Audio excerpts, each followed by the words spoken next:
Your cybersecurity solution is here. Introducing Pentester's Advanced Cybersecurity Suite. Ready for peace of mind? Try it for free. No credit card required. Pentester.com. I think Mean Streets would be like in the top three without a doubt. Definitely by far. Put Robert De Niro on the map, and he wasn't even supposed to be the star. The star was supposed to be Harvey Keitel, but De Niro stole the show. They clipped Carl's cousin for Albert, and the only one who knew later on that my father was one of the hit guys was Arneo.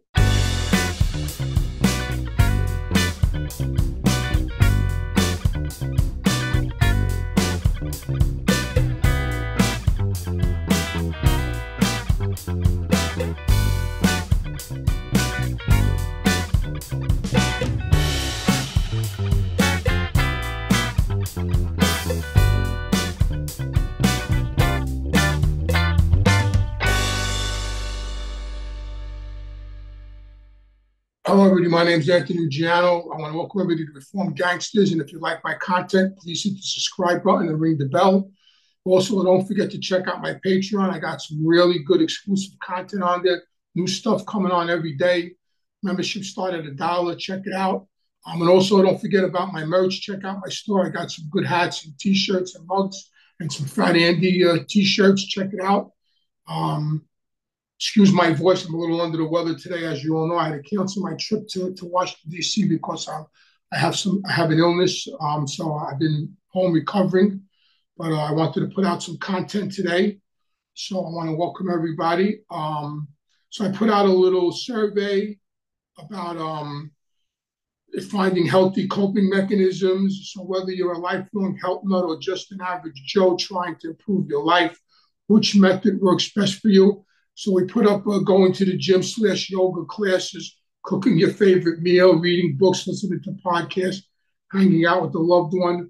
And the number one was going to the gym / yoga classes. 32% of the people said that's their mechanism. And that probably much for me too. I like going to the gym. Number 2 came out reading books. And number 3 was hanging out with loved ones. And number 4 was cooking your favorite meal, which I don't know if that's how healthy that might be, but that's the survey.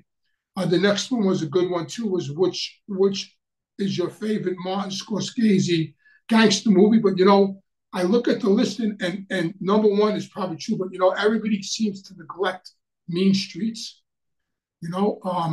It's never on these lists of Scorsese movies because I guess it's so old. But that was a great movie. I mean, that started the whole thing going, you know what I mean? You're a mook. What's a mook?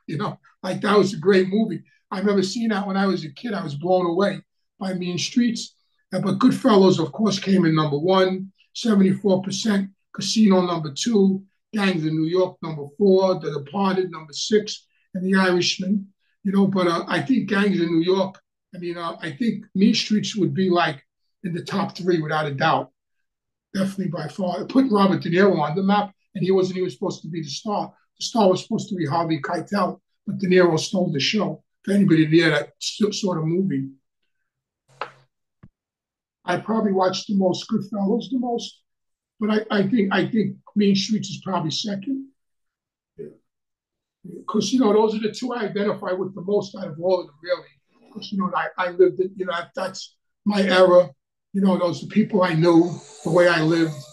So I you hear that saw sound? That outside cut my grass. Yeah, so those are the two main ones probably. Would you watch the movie Goodfellas with like members? Of course, I would love to. That'd be an experience. I did it when I first went to the theater when they mentioned my father's name and all my friends yelled in the middle of the movie theater. Yeah, I would do that because I have personal stories about the characters. I hung out with them. I know them. I had a relationship with them. I had relationships with them, with their families, with their kids. Yeah, so definitely. This one is about how you doing, Anthony? How you doing? What happened to Nicky Pig? So Nicky Pig, he was an informant. It never really came out, like he he had this guy, Anthony Saladino. He was part of an investigation that he got locked up for double homicide and got convicted. Nicky Pig allegedly brought the detectives to where the murder weapon was stashed.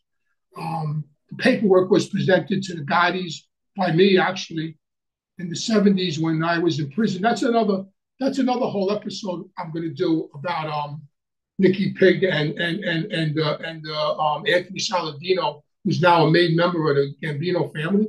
I met Anthony in 1978 in Comstock Prison, and I'm going to do an episode on that. So I'm going to keep this Nicky Pig story on the shelf right now, but I don't know what happened to him personally. I don't even know if he's still alive. I know he left Ozone Park. I know, that's as far as I know about them, but I'm going to do an episode on Nicky Pig and Tony Saladino. This one's from Chicago. I'm a reformed Chicago associate. I beat an indictment and left the life. After 15 years, since I was not Italian, it was easy just to walk away. I still talk to some of them. As of this day, I know the truth behind the Spilaccio brothers and was from Chicago Heights. Reached Chicago Heights, Albert Taco. My big thing was vending machines, poker running, nightclubs, and of course the car business, but not limited. There were many things we did. Yeah, we did the same thing in New York. I did that too. I had car businesses. I had a vending company. Mob activities are mob activities, no matter what city you're in, right? That just goes to show you. This is a question from Risk Takers.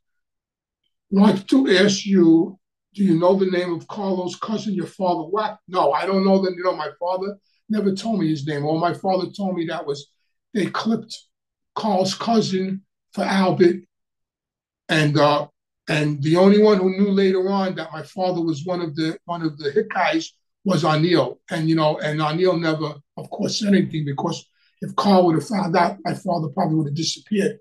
But that was a lifelong secret,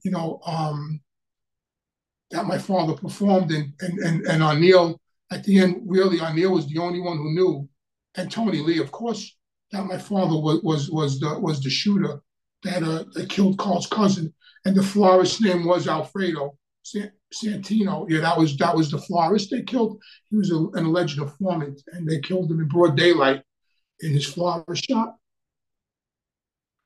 I never carried a gun on me. I very rarely carried a gun on me, and it was always a 38 snub nose. I had one stashed. I always owned one. I had it stashed. I had it always stashed, but that was the one I had. I never used it, but it was always at the ready. I didn't like automatics. I always liked revolvers. I never trusted automatics. I didn't like them. I didn't like handling them. I always liked revolvers. Did your dad or anyone show you how to shoot? No, we taught ourselves. We had a target in the basement of Cafe Liberty, and we would go down there and blast away. When we waited, so we had a target set up in the basement of Cafe Liberty, and we would go down there, and when the train passed, we would shoot at the target to muffle the sound of the guns. Well, as you see, I have my Jet shirt on. Unfortunately, I've been a lifelong Jet fan since the Joe Willie days. My father used to yell at me all the time because he hated Joe Namath. I think they got a shot. I mean, from what I'm reading and what I'm seeing in preseason, they look really good. They got a great defense. They got a really good offense. Got a Hall of Fame quarterback if he stays healthy. I think they're going to be in the mix. We'll see, right? It's going to happen soon. Next week's opening day. They got a tough opener. They open up in San Francisco. San Francisco's no joke. They're on the road. It's a Monday night game. You know what I mean? Like it's not the best circumstance for the Jets, but we'll see what they're made of right away, right from the rip. We'll see what they're made of. So right now I'm still into baseball.